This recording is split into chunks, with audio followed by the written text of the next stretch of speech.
Hello. Today's vibrant video offering is going to show you how to write a light-hearted film review.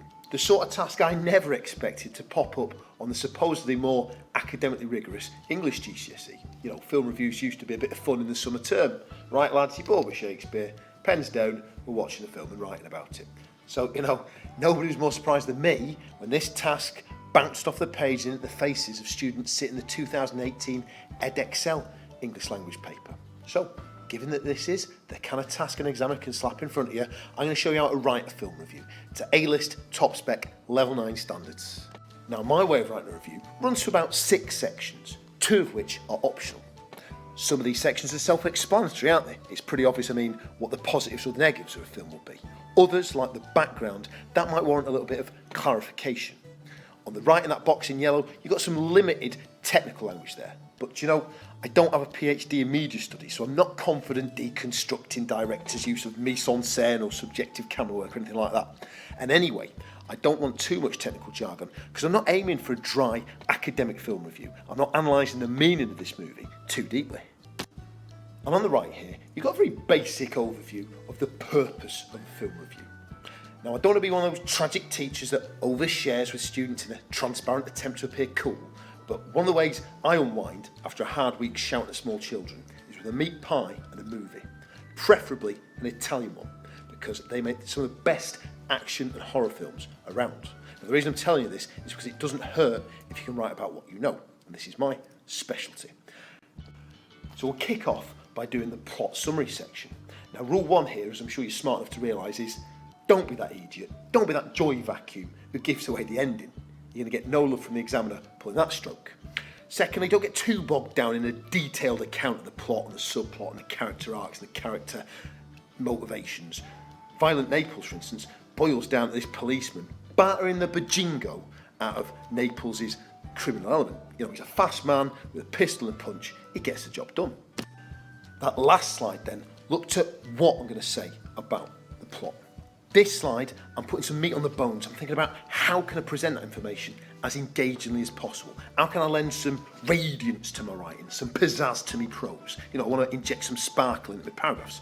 I'm going to be rewarded by the examiner if I can show that masterful manipulation of my mother tongue, the English language. And so, you can see in blue there, I've shaped some effective language. Alliteration, wages one-man war, metaphor, crime-choked hellhole. It's a nice way of presenting the city. And a little attempt at humour there, big gun, bigger moustache, because the main guy, geez, you could hide a canoe in that whacking great moustache of his. And if I can weave in some high-level punctuation like a colon or an exclamation mark, so much the better. And so, having planned what I'm going to say and how I'm going to say it, here be the fruits of my labour, that polished, definitive final paragraph. You'll notice I've got solid comma control there. I've got a colon, a piece of high-level punctuation. I've also stitched in some silken phrasing from that plan. Now, I'm not going to lie, this paragraph didn't just flow out of my fingers, but I'll tell you, it was a damn sight easier to write because I'd planned it first. On to planning the positive paragraph now, looking, of course, at the bits of the film I liked the best. Now, being a simple soul at heart, tiny shredding turns and a few big bangs, that makes me as happy as a pig in a pie shop. So I'm going to eulogise, I'm going to celebrate the great car chases the director lays on.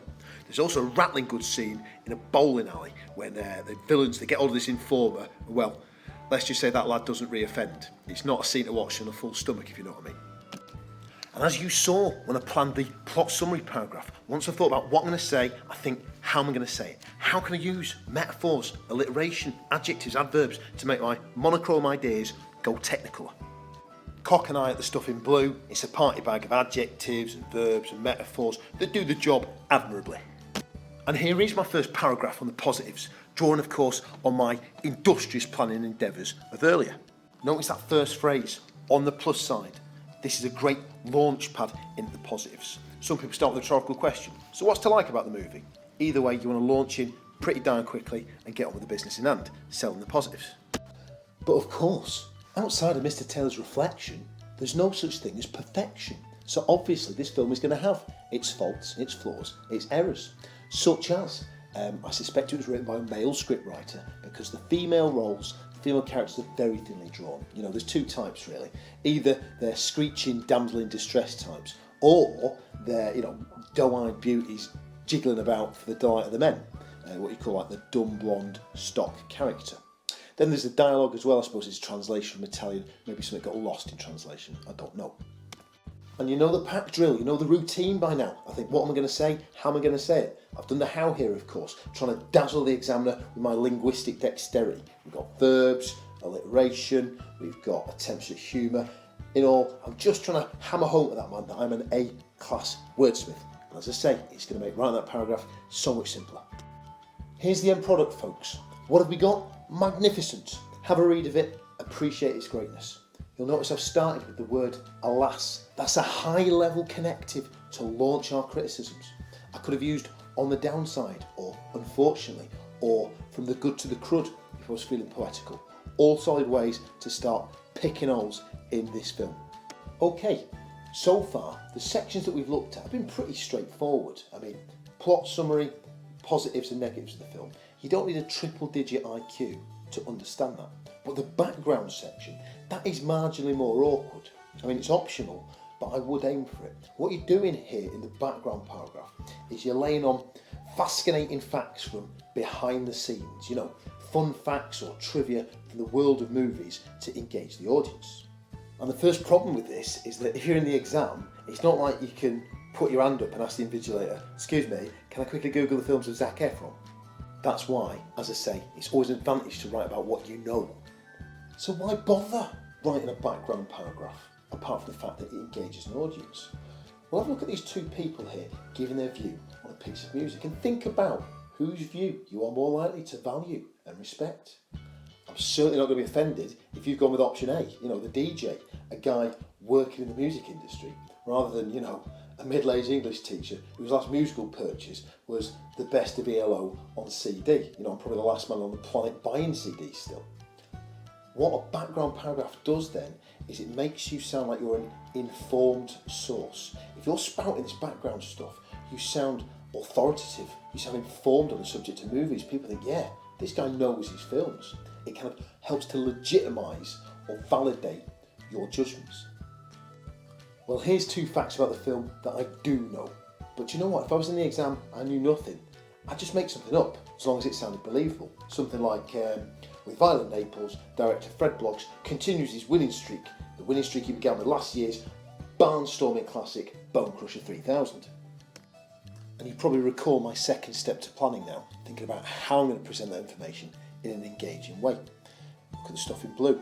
Helming horror films, that first bit of blue. Helming's just a really high level verb, means somebody in control. So that's his past as a director, he helmed horror films. And once again, you take your ideas from the plan and marry it up into the kind of top spec paragraph you see before you. Nearly done now, folks, because of course the conclusion is the shortest bit of the review. This is just one or two lines summing up whether it's a good film or not. Was it 90 minutes of your life down the drain? Was it the cinematic equivalent of caviar and champagne? Or was it like sticking thumbtacks in your eyes but not as much fun? To save a bit of time, we'll jump straight to the finished product, the final paragraph. But of course you can see in blue that second stage of the planning, how to present my ideas as engagingly as possible. And the first bit, in all though, or in conclusion, or overall, these are all nice ways to launch that final bit. For completists, here's the entire review. Obviously in the exam, you're not going to be faffing around with a highlighter to indicate the good stuff. You know, the examiner's a bright boy, he'll find it without the use of fancy fonts. This is just for your benefit, that bright, bold font, marshalling your attention to the clever stuff, the level 9 fodder. Here's an overview of my feral burblings on the subject of writing film reviews for GCSE English. Read it if you wish. But what's this? Oh, now Mr. Taylor, this really is too much. I mean, Ambassador, you are spoiling us. A parting gift for these good people. Really, you are so generous, you could be a registered charity, you. Over the next 2 slides, I've laid on another plan and another review, just to reinforce our grasp of the film review skill set. Similar tricks, similar structure, similarly sublime, divine results. Ooh la la!